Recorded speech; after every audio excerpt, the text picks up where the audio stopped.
never forget what someone said to me many years ago. It was a counselor, her name was Pat. Pat the counselor said, "Margie, you're counterculture. Go for it." I didn't know what to do with that counterculture business. So I don't think I did much of anything. I stuck it in the back of my brain and let it sit there for several years. After my divorce, I thought, okay, go back and pick up the Marjorie you thought you were way back when. You thought life was full of surprises. You thought sleep was a waste of time. You could hardly wait to get up in the morning. When I think of myself as a little girl, I was really a tiny entrepreneur at times. For instance, I cut my mommy's flowers in the backyard garden and I went around the neighborhood selling them.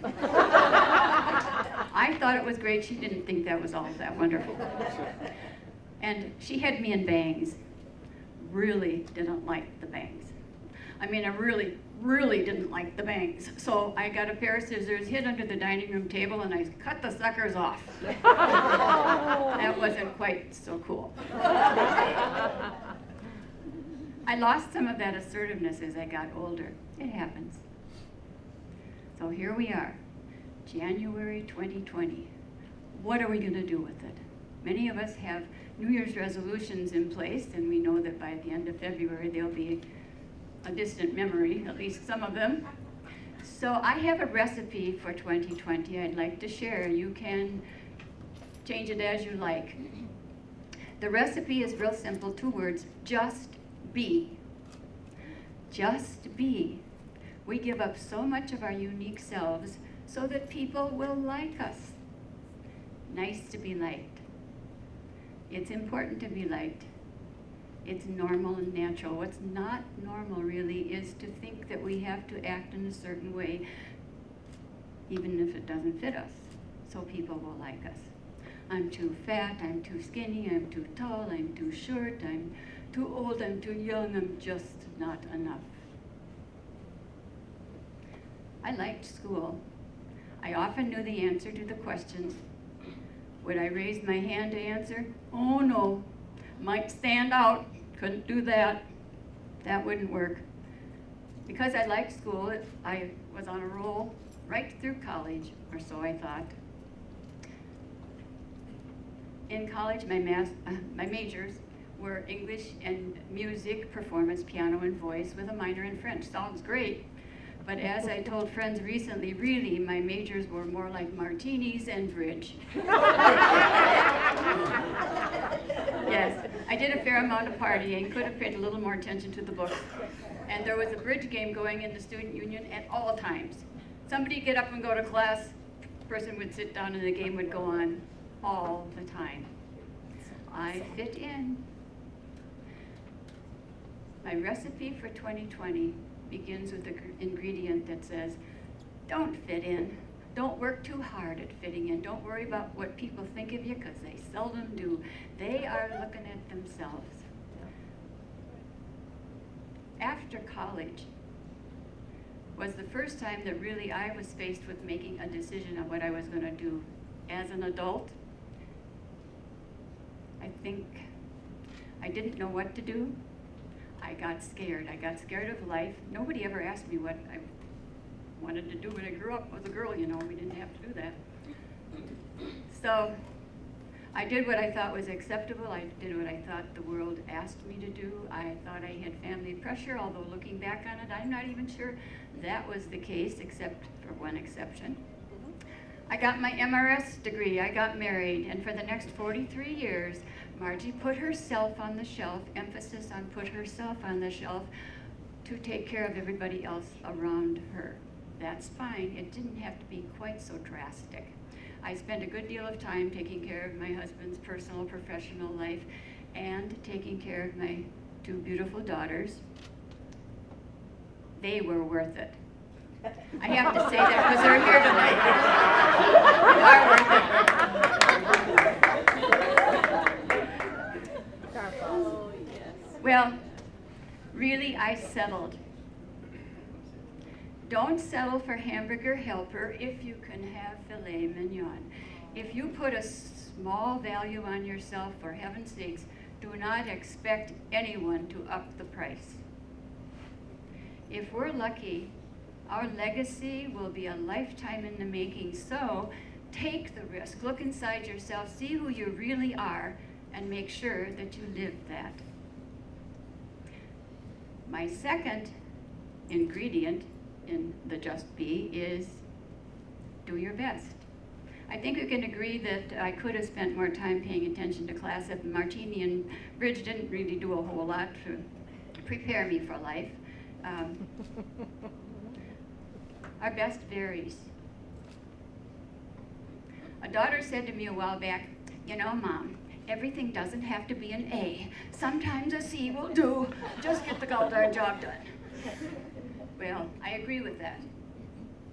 I also think it's important to do our best, and I think everyone in this room is here. We get up every morning to do our best to get better professionally and personally every day of our lives. That's important, as long as we keep it in perspective and we know that it can vary. Some days my best is pretty darn good, and other days I'm lucky to get to the sea level and it has to be okay. We're also told to seek your passion, find your why. For me, passion is a choice. Choose to love what you do, and if you don't like it, change it. And if you don't like that, change again.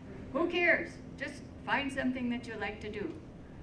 Is anybody here over 55? You don't have to raise your hand, but yay! Select group.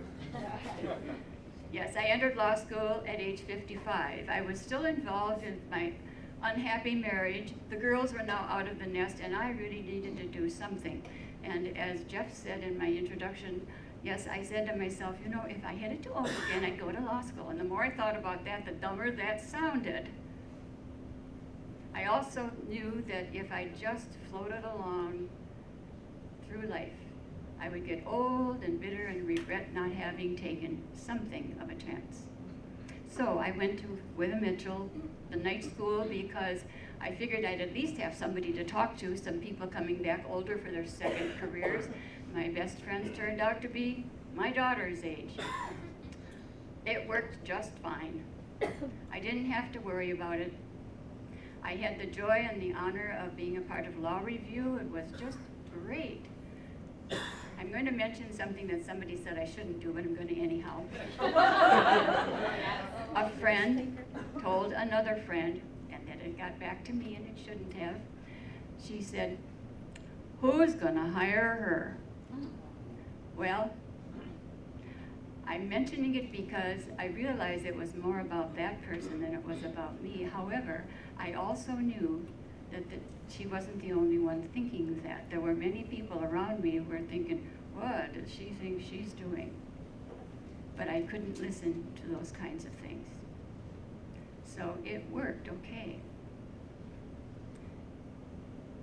I found my passion. I've heard it said that passion is like a light bulb. This is a light bulb, guys. The electricity is always there. You just gotta flip the switch. So flip the switch on your passion. Find something that you love to do and go for it. The third ingredient in my Just Be recipe is never, never, never give up. Winston Churchill, as a small child in his school, listened to his headmaster say to him, "Well, Winston, it looks to me like you'll never amount to much of anything in your life." When he came back later, the Winston Churchill the world had come to know, to give a commencement address at this same school, he was expected to give this grandiose speech. He got up and he said, "Never, never, never give up." Darn good advice. If a voice of authority says to you things like, "Who do you think you are? You're going to do that. That's not practical. You're too fat. You're too skinny. You're too tall. You're too short. You're too old. You're too young. You're not good enough." Nah. What are they giving you? Permission to quit. Do not allow it. Do your thing.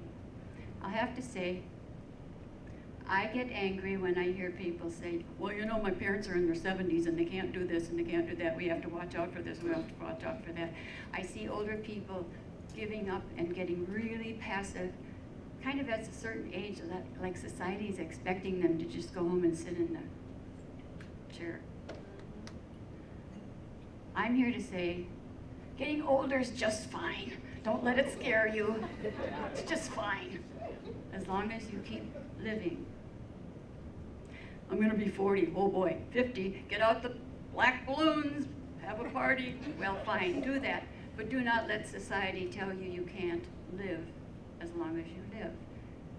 It's important. The best time to plant a tree was 20 years ago.